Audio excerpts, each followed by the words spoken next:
Chapter 3 opens up on the slums provisioning center. We see two men who work there. One says, "Geez, free or not, I can't believe they eat that stuff. It's made from synthetic ingredients, from some really fishy acting machines, and there are rumors for the base that it's monster meat. As long as it doesn't end them or mutate anything, it'll make it to market, huh? It gives me the chills." And we cut to Akira wolfing it down. Alpha tells him that food's got some dangerous stuff mixed into it, you know. Akira says, "I know, but I'm broke, so this is all I can eat." Alpha tells Akira, "In that case, you've got work. Let's go gather some relics. We're still in the trial period, so I'll support you." And they end up at the Kushara City ruins. For some reason, Alpha is dressed in a beautiful flowing white dress. And Akira asks, "Hey, why did you change into that outfit?" And she just replies, "Oh, does it look bad on me? Or are you just requesting that I change again? Is this not to your preference?" Akira says, "No, I think it suits you.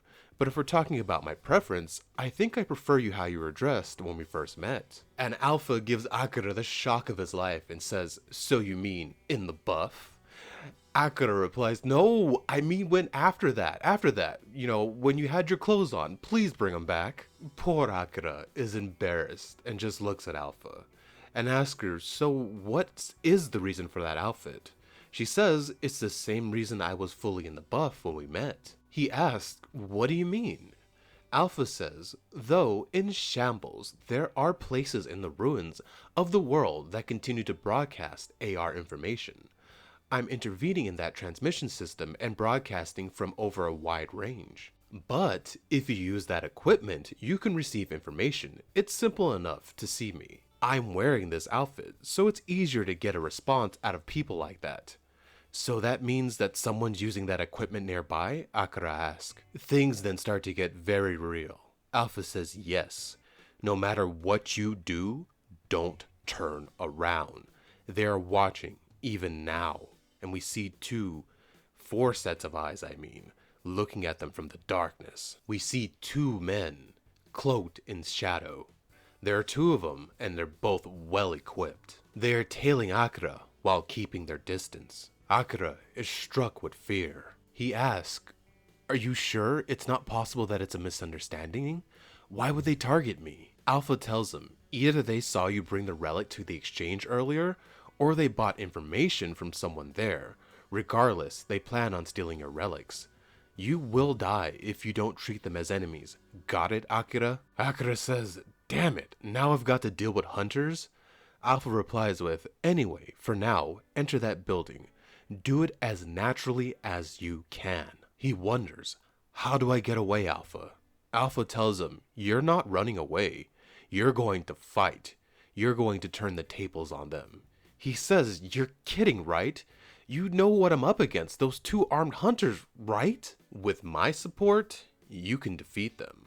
So form a contract with me." Still not trusting her, Akira says, "I'll think about it after they've been defeated." She calls him stubborn, "Aren't you?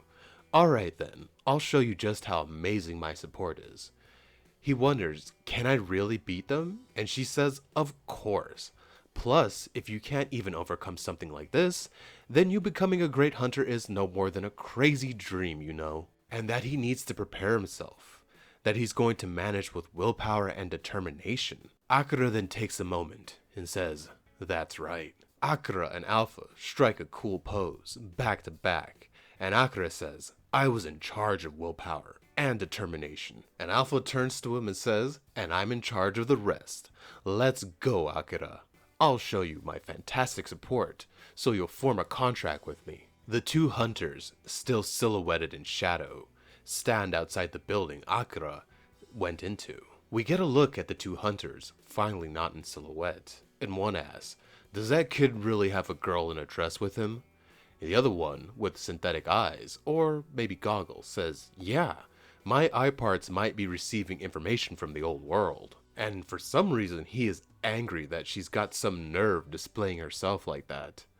A girl like that only select people can see, so she's the one they call a ghost of the old world. And the man with the eyes says, ain't that just some scary story about the ruins? The Tempting Spectre. It's a story of a ghost who lures hunters deep into the ruins by using relics as bait. And the other one says, are you stupid? That's just an AR guidance system. It's creepy that something from the old world is still working though. But I figured out the trick. And the guy with the eyes says, what trick? The reason why that kid made it back with such an expensive relic. What if he used that girl to guide him to where he found it? I'm gonna give these two's names. They probably won't last long, but I'll give them names. The one with the mohawk is Mohawk, and the bald one is the bald one, or Baldy. But yeah, back to the story. The ghost story might just have been a rumor made up by some hunter, so nobody would steal stuff from him. And Baldy says, oh, I get it. Baldy says, okay then, let's hurry up and have that kid and ghost guide us. Mohawk says, well, hold on. We each have our roles. I'll stand guard here to make sure you don't miss each other. Since you can see the girl, you explore inside. Well, if you're scared of ghosts, I'll go with you though. Baldy says, cut the jokes, leave it to me. Mohawk thinks to himself, sorry, but I can't help but worry that this is a trap. I'm going to wait and see what happens. But well, I'm just praying that I'm worrying too much. Baldy then slowly makes his way through the crumbling building. He is shocked when he sees Alpha in her beautiful white flowing dress. And Baldy says, I found the girl. Mohawk on comm says, is the kid with her? And Baldy says, nope, it's just her. Mohawk says, he might be nearby, be careful. Baldy says, yeah, I know, I'm not that stupid. This girl's pretty fast. Where's she going? And man, she's got a nice posterior. I see why she's called the Tempting Spectre. We see Akira standing on the edge of the building, his weapon raised, ready to use it. Akira is panting outside the building, sweat dripping from his face, and he thinks to himself, I understand the plan. I've got 3 bullets. Now, all I've got to do is move as she ordered. Akira is hunched down behind a crumbling wall as Baldy walks past him, but it looks like something caught Baldy's eyes. Baldy turns his attention from where Akira is, and he sees Alpha right in front of him, and that scares him. Baldy says, you surprised me, you're one hell of a girl. Akira, still in position, he thinks to himself, Alpha, you're still not going to give me the signal yet? Baldy gets right in Alpha's face and says, oh, I can't help but see her as the real thing.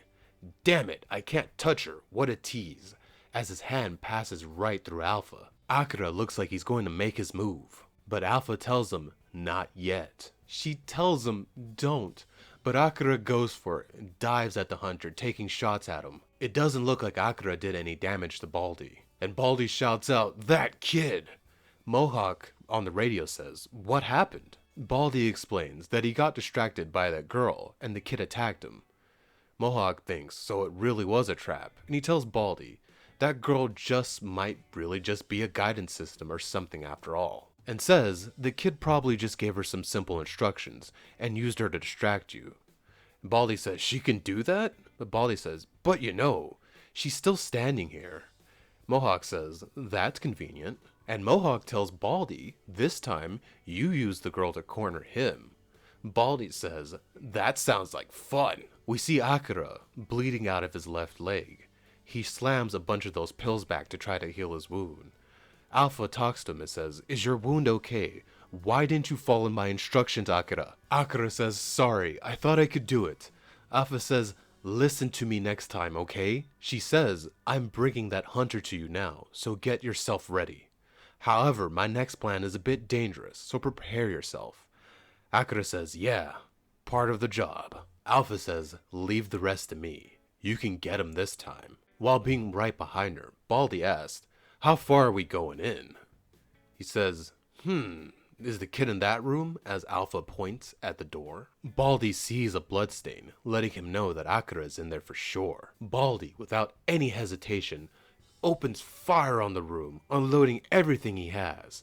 Mohawk is left outside, wondering what's going on in there. But the only thing Baldy managed to hit was the walls and the floor and the ceiling of the room. Baldy, while whipping his head back and forth searching the room, says, "Where's the kid? Hey, wasn't he supposed to be in here?" Baldy then looks down at Alpha's chest as a gun phases right through it. Akira fires off 3 rounds, tearing through Baldy's throat. Baldy collapses to the floor, dropping his weapon, gurgling as blood spews from his throat. And he thinks to himself, "I've been shot? Did the girl shoot me? That's crazy. She should be only an image." Akira continues to phase through Alpha. And I'm not gonna lie, he strikes a pretty cool pose here. And Baldy thinks the kid was inside her. This was all a trap. The tempting specter. As Akira and Alpha strike another cool pose and put a bullet into the head of Baldy, ending things for him. Alright, that was chapter 3 of Rebuild World. I hope you're enjoying this, because so far I love this manga. I'm pretty far ahead, but it's nice to reread because I forgot all the stuff in the beginning. But yeah, this one's giving me the same feeling I got when I read my favorite manga, Gantz. And I hope you guys are enjoying this. And since we're at the end of the video, can you please do me a favor and like, comment, and subscribe, and hit the bell. It'll really help my channel out and help it grow. Velvet out.